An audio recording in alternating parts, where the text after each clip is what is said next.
give me, whatever. So, I was kind of thinking that would be pretty interesting to say the least on stage. But, obviously different guitars, different sounds on stage as well. I mean, how's that for you? And, something I've never asked anybody, but when you go into a set list, is that something that you kind of keep in the back of your mind that you may have to switch guitars at some point? Yeah. So when we were on the road, there's one song on the album that is in a different tuning, so that you just have to change guitars. Unless you do it digitally, and I can technically do it digitally because we're in the digital era, and I am able to tune the guitar down with my guitar effects processor, my XFX3.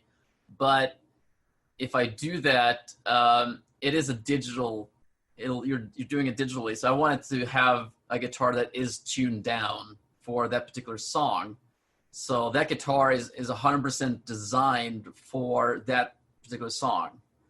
And the rest of the album, it's a little bit, it doesn't have to be a particular guitar. I generally use the one you saw, Pearl.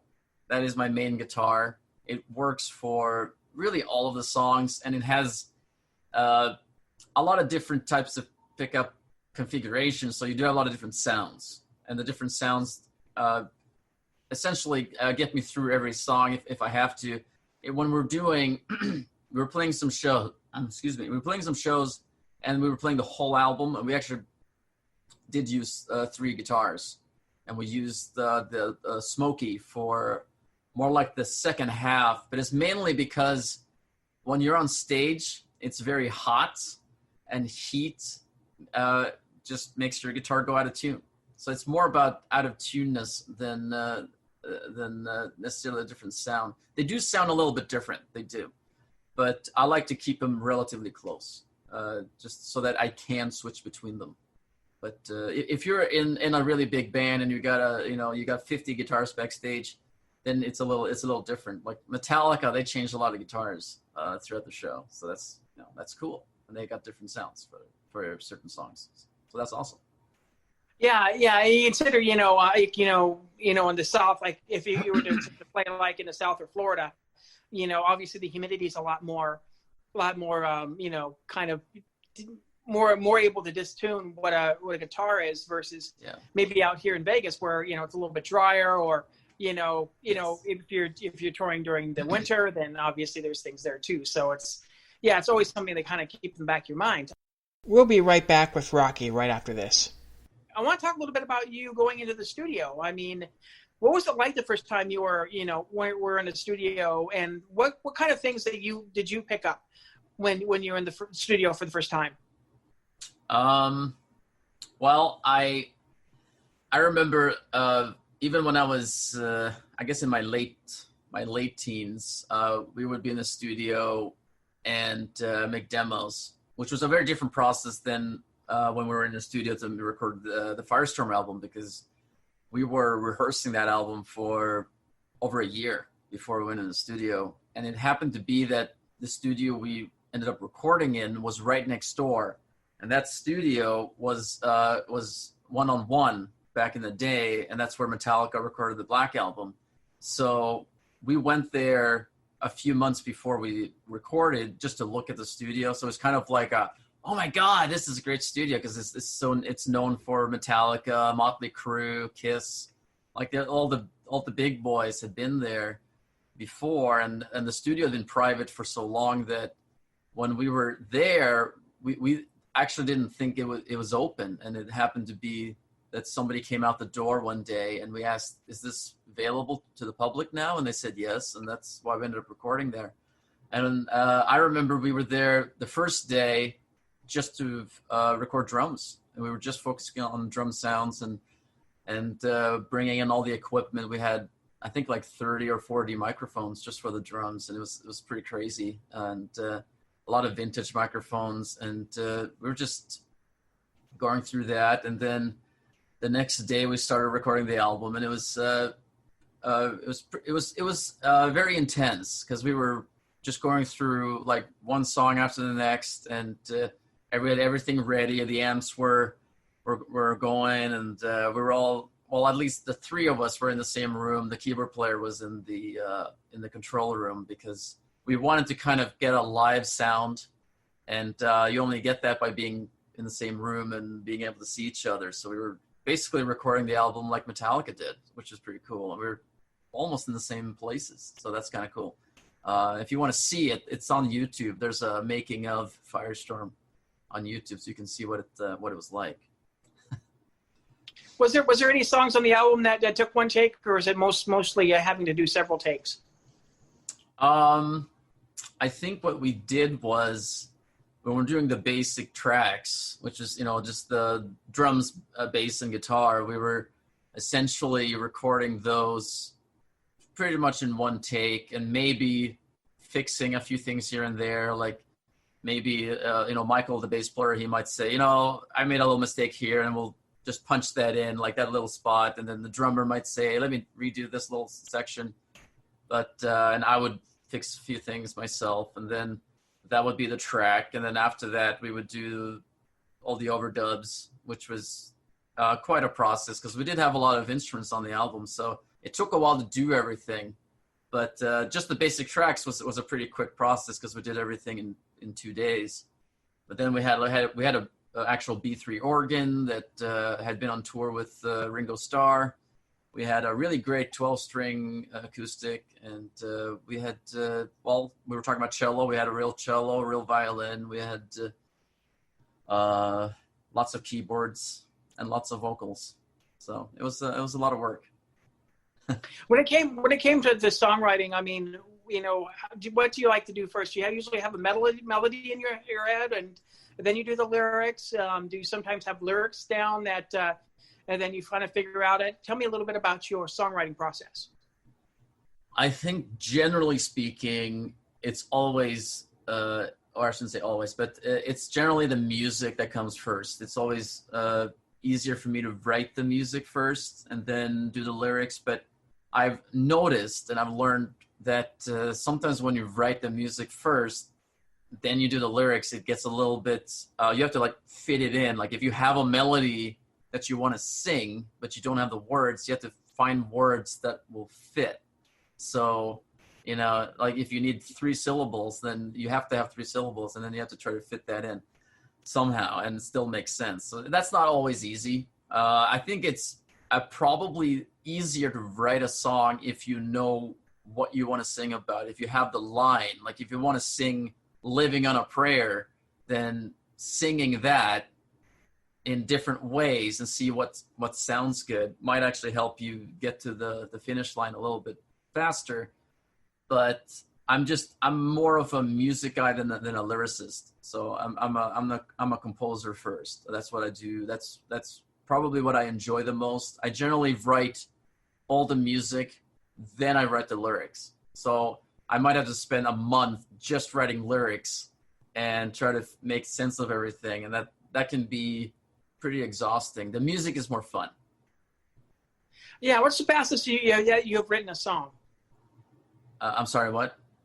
What was the fastest that you've written a song? The fastest? I know a lot of people talk about writing a song in 10 minutes. I don't think I generally work that way. It would probably be a fun challenge. I've seen people on YouTube doing like write a song in 1 hour or something like that. I've never really tried. I think that the main idea is usually put together in less than a day, and I can get it going, but I like to let it marinate a little bit. I like to let it sit and just try to figure out what should happen, because it's very easy to write a song that is just, okay, it's very basic. You got a verse, you got a chorus, and another verse, another chorus, and just following that same formula. But I'm trying to be a little bit more unpredictable, and sometimes that's good, sometimes that's bad. So it depends. Yeah, I mean, I think I've had a couple people that have done it under 10 minutes, but yeah, I understand, perfectly understand that as well, considering where you're coming from. You know, I mean, like I said, it's kind of disappointing that everything is kind of shut down and all that as well. Have you had the opportunity to come up here to Vegas to be able to perform?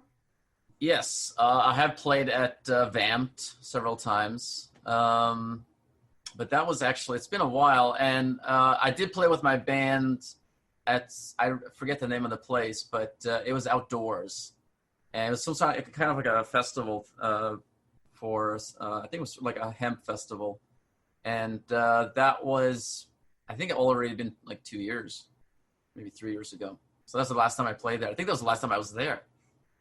So yeah, I'm due to get Danny Coker on the show. He's agreed to come on. I just haven't scheduled him yet, so I will make sure to drop your name. You know, yeah, I think it's absolutely great. I mean, tell me a little bit about the inspiration behind this album.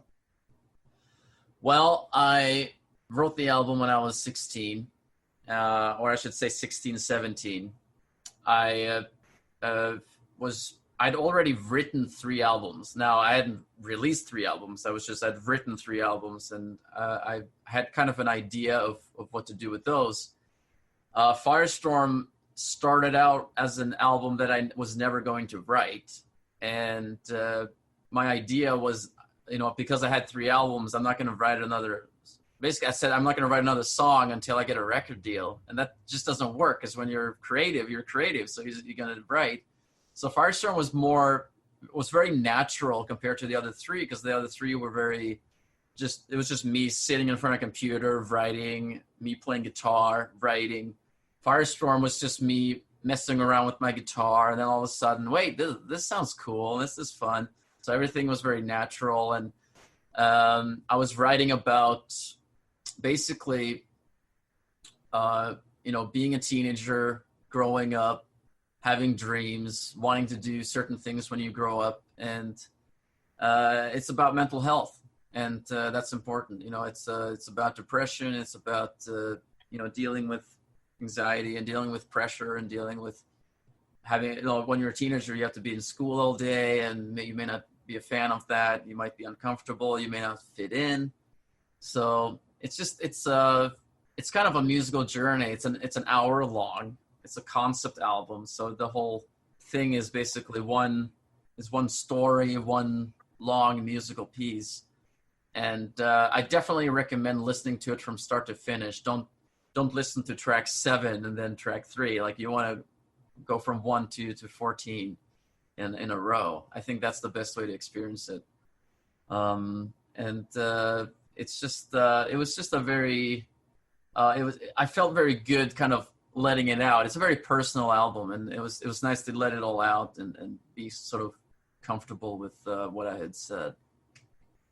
So basically, like a rock opera. You know, you don't want to listen to the middle track. You want to listen to the beginning to the end. Exactly. You know, were there songs that you know you had in your back pocket that you didn't include on the album, and maybe you might, you know, consider using them for you know, subsequent albums?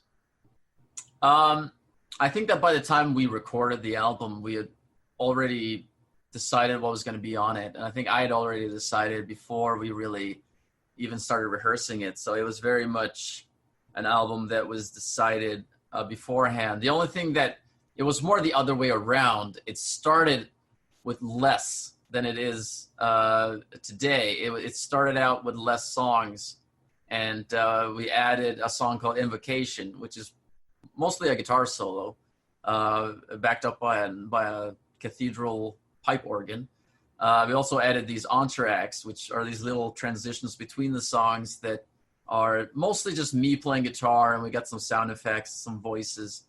And those were ideas that weren't supposed to be there originally, but we added it in to kind of make it more cohesive and not just feel like you're just listening to one song and then it's another song and then it's another song, which is how most albums are. We just want it to be more of a journey. Well, I mean, that's great to hear. You know, obviously always thinking about, you know, music and all that as well. Hopefully, you know, do we know when you guys are going to get back in the studio for another album? We're talking about it. and we're really excited about going back. We're just waiting to be sure, because we're discussing recording it in England, and if we're going to do that, we want to make sure that we don't